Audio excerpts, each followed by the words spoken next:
नमस्कार, मैं पिंटू सिंह यादव आप सभी का स्वागत करते हैं भोजपुरी रिमझिम में। दोस्तों, अगर मैं भोजपुरी इंडस्ट्री की बात करूं तो हर चीज को लेकर कहीं ना कहीं हर ऐसी बातें आ जाती है जिसको लेकर हमेशा भोजपुरी इंडस्ट्री चर्चा में रहती है। उनके एक्टर, उनकी एक्ट्रेस, उनके अभिनेता, उनके सिंगर, तमाम ऐसी चीजें होती है जो अक्सर सोशल मीडिया पर होती रहती है और उस खबर को लेकर लोग काफी ज्यादा लोग रुचि भी रखते हैं। ऐसे में और भी कई सारी खबरें आ गई है, जिस तरीके से खेसारी लाल यादव का विवाद देश पांडे को लेकर, चिंटू पांडे को लेकर बात करें, काजल राघवानी को लेकर चल रहा है, तो उसके बाद से एक और खबर ऐसी आ गई है जो भोजपुरी इंडस्ट्री को हिलाकर रख देने वाली है। वो जानकारी क्या है, पूरी अपडेट क्या है, इसके बारे में पूरी जानकारी बताऊंगा। लेकिन उससे पहले मैं चाहूंगा कि हमारे चैनल भोजपुरी रिमझिम को सब्सक्राइब कर जरूर जुड़ जाइए। शुरू करते हैं और आपको बताते हैं।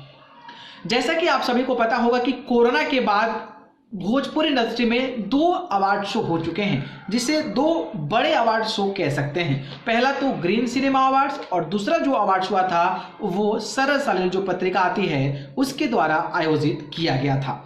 लेकिन जो पहला अवार्ड शो रहा था उसमें भोजपुरी के कई बड़े दिग्गज कलाकारों को बुलाया गया था, चाहे वो खेसारी लाल यादव हो, चाहे पवन सिंह हो, चाहे रितेश पांडे हो, चाहे मनोज तिवारी हो, चाहे रवि किशन हो, या फिर इसके अलावा और बड़ी बड़ी अभिनेत्रियां हो। सभी का पोस्टर उस ग्रीन सिनेमा अवार्ड्स पे लगा हुआ था। लेकिन वहां पर कहीं ना कहीं वो कलाकार नहीं पहुंचे थे जो एक भोजपुरी इंडस्ट्री में बड़े लेवल के कलाकार माने जाते हैं, और माने क्या जाते हैं वो हैं तभी, और वो जो है उस ग्रीन सिनेमा अवार्ड्स में नहीं पहुंचे थे। वहां पर जब अवार्ड्स दिया गया तो इसमें एक चौंकाने वाली खबर आई थी, और चौंकाने वाली खबर ये थी कि प्रदीप पांडे और चिंटू को बेस्ट एक्टर का अवार्ड दे दिया गया।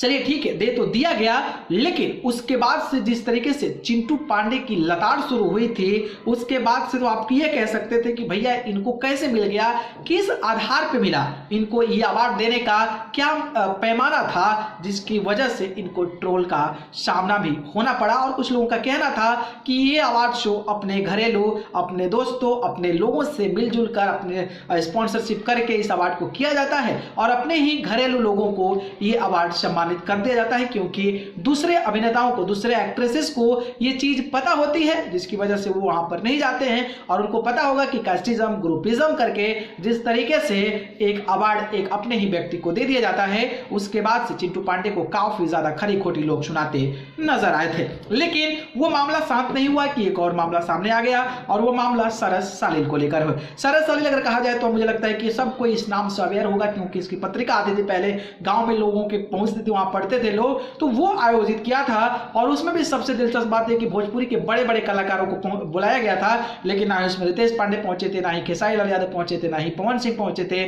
ना ही रवि किशन पहुंचे थे, ना ही अगर मैं बात करूं तो मनोज तिवारी पहुंचे थे। ऐसे तमाम बड़े दिग्गज कलाकार हैं जो वहां पर नहीं पहुंचे थे, या फिर यूं कह ले कि उनको बुलाया ही नहीं गया था। तो आप इसी से अंदाजा लगाइए कि किस बात का भाई अवार्ड शो, जब भोजपुरी के बड़े कलाकार ही नहीं पहुंच पा रहे हैं तो उस अवार्ड का मतलब ही क्या समझा जाए। और सबसे दिलचस्प बात उसमें यह भी आ गई है कि उस अवार्ड शो में भी प्रदीप पांडे और चिंटू को बेस्ट एक्टर का अवार्ड मिल गया है, और वहीं काजल राघवानी की बात करें तो बेस्ट एक्ट्रेसेस का अवार्ड मिलेगा। हाँ, आई रियली एक्सपेक्ट कि Kajal Raghwani is the best actress in Bhojpuri industry, no doubts, but Pradeep Pandey और चिंटू को फिर से जानेमन फिल्म कोई थी, आई थिंक जानेमन फिल्म के लिए बेस्ट जोड़ियों को जो है वो कहने का बेस्ट अवार्ड दिया जा चुका है। अब बताइए क्या चल रहा है। मतलब भोजपुरी के जो बड़े दिग्गज कलाकार हैं, जिनकी फिल्में सिनेमा घरों में कमाल मचाती है, पूरे भोजपुरी इंडस्ट्री में उनकी फिल्में फेमस हो जाती है, लेकिन उनको अवार्ड नहीं दिया जा रहा है। और चिंटू पांडे को लगातार दो अवार्ड शो में उनको अवार्ड दिया जा रहा है। खैर, ये बात समझने वाली है कि क्या सही में अपने लोगों को अपने साजिश की तरफ, कॉन्स्पिरेसी की तरफ अपने लोगों को अवार्ड दे दिया जा रहा है, या फिर इसके पीछे की वजह है कि भोजपुरी इंडस्ट्री को ग्रुपिज्म में बांट दिया गया है कि तुम्हारा अवार्ड करना था तुम लेना, तुम अवार्ड करना तो तुम लेना। और इसको लेकर अवधेश मिश्रा जी भी ने कल जो है लाइव आकर अवार्ड पर सवाल उठाए थे, और उन्होंने इस अवार्ड को लेकर तमाम ऐसी बातें बोली जो मैं वीडियोस अपलोड कर दिया हूं। तो खैर, ये क्या चल रहा है भोजपुरी इंडस्ट्री में, क्या सही में ग्रुपिज्म है, सही में नेपोटिज्म है, या फिर सही में पैसे लो भाई इनाम लो, ऐसा मामला चल रहा है। आपकी क्या राय है कमेंट बॉक्स में जरूर बताइए। जानकारी पसंद आई हो तो लाइक कमेंट शेयर कीजिए, और चैनल को पसंद करते हैं तो सब्सक्राइब करके जरूर जुड़िए। अगर आप मुझे जुड़ना चाहते हैं तो आप मुझे फेसबुक, इंस्टाग्राम पर जाकर पिंटू सिंह यादव सर्च करके जरूर जुड़े, नहीं तो डिस्क्रिप्शन में लिंक है, वहां जाकर आप मुझे फॉलो कर सकते हैं। आप सभी को बहुत बहुत धन्यवाद। नमस्कार।